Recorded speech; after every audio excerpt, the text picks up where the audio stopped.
resigned from the part.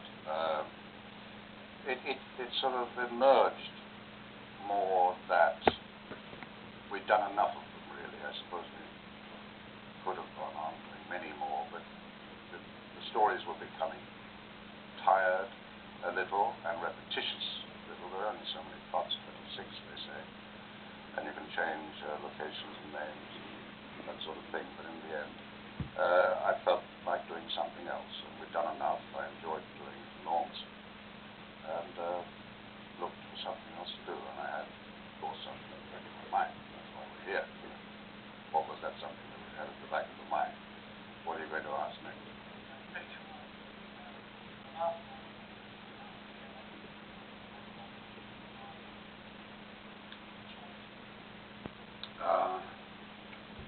The prisoner idea. Okay. Well, I suppose that the general theme of the prisoner has been with me for years, since I was a little boy, being brought up in a very strict religious household, going to school, strict schoolmasters, and the individual little boy, any little boy up against this sort of pressure and the slight isolation. And that's what the theme of the prisoner is, the individual in revolt against the bureaucracy or whatever. And it's always been with me, and I suppose in some respect that sort of rebellion is in everyone, in one way or another. It came to fruition. I'd done lots of writing on that theme, nothing to do with the prisoner, but I got the idea of crystallizing. The first 2 weeks of vacation we did on the 39 hours of Dangerland that we did, and the 2 weeks vacation were in North Wales, and we had to shoot a sequence at a place called Port Miriam for one of the episodes. And I remember I was driving an Aston Martin car down this little street to this village, the like of which I'd never seen, certainly in the British Isles. And it was like driving into sunny Italy. And I stood there in wonderment. And when we'd done the sequence, I found out that the place had been designed by a gentleman by the name of Tuff Williams Ellis. I got together with him, talked about it, and he told me it was his dream, basically designed after Portofino. And I wandered around it with him, and there were pieces of all sorts of sculpture from all over the world, anything Chinese, Greek, you name it, it was there. And I thought how strange it hadn't been used as a setting for film, something of that nature. It could be the miles of beach and the ocean, it could be an island, it could be a village anywhere in the world, isolated. And I began cooking on my original little isolation theme set within that place.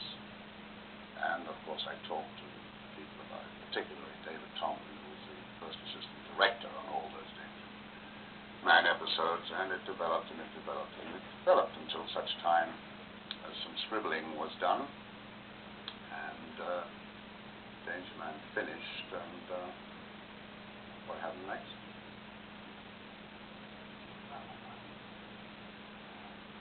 What happened to the scribbles was that I went to see Lou Grade and said, all right, shall we sort of say enough Dangerland? And he asked me, would I do anything else?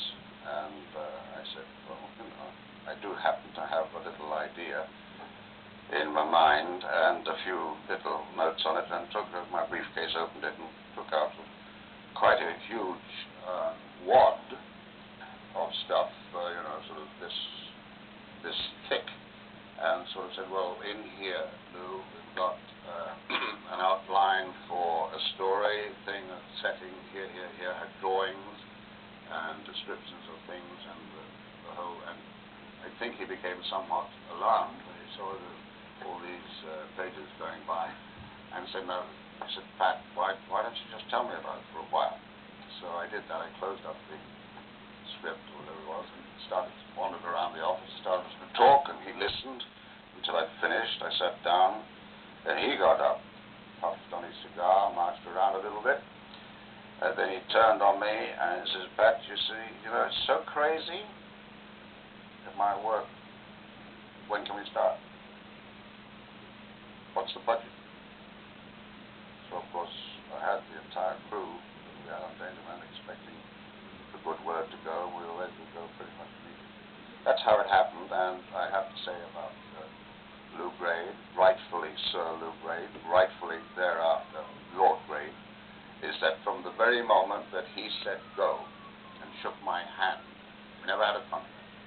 He never interfered in anything that I did, never bothered me. It was marvelous. I can't conceive of anybody else in the world, then or now, giving me that amount of freedom with a subject which in many respects, I suppose you might say, was outrageous.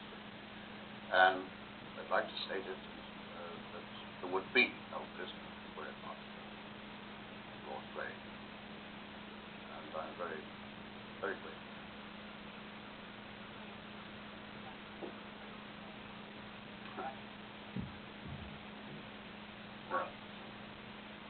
Well, Lou Grade, you see, was concerned with, he's in a commercial business.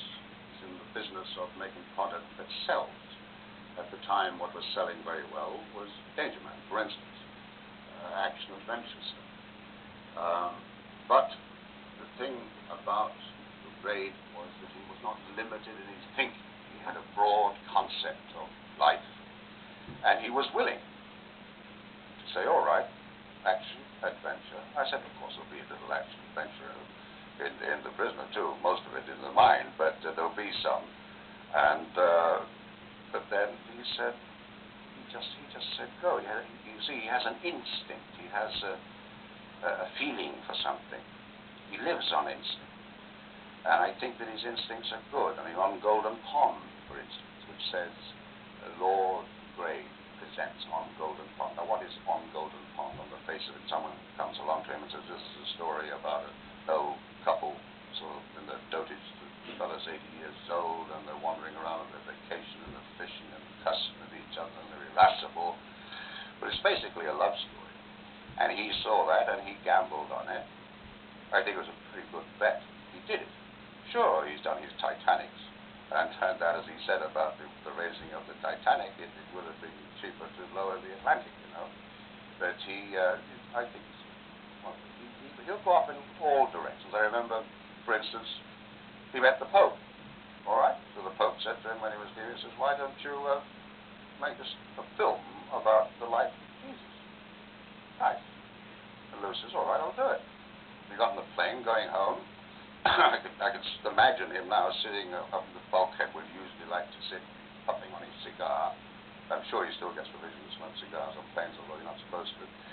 Probably has one of those little things that suck into the smoke down there, so it disappears. But anyway, I can feel him sitting there, puffing, and the intensity of his thought. And by the time that plane had landed in London from Rome, he'd worked out the entire project, who he was going to have directed, who was going to be in it, where he was going to raise the finance, he would pre-sell it, and he could call up the Pope and say, dear Pope, it's finished. Would you like to see it? And indeed, that's what he did. And that's the sort of fellow that he is, And he's 70. I spoke to him on the phone about something the other day, asking him very kindly to say a few words in this thing that we're doing. And he said, of course he would. And he says, I'm 75, he said, Pat. But he said it like that, he says, I'm 75.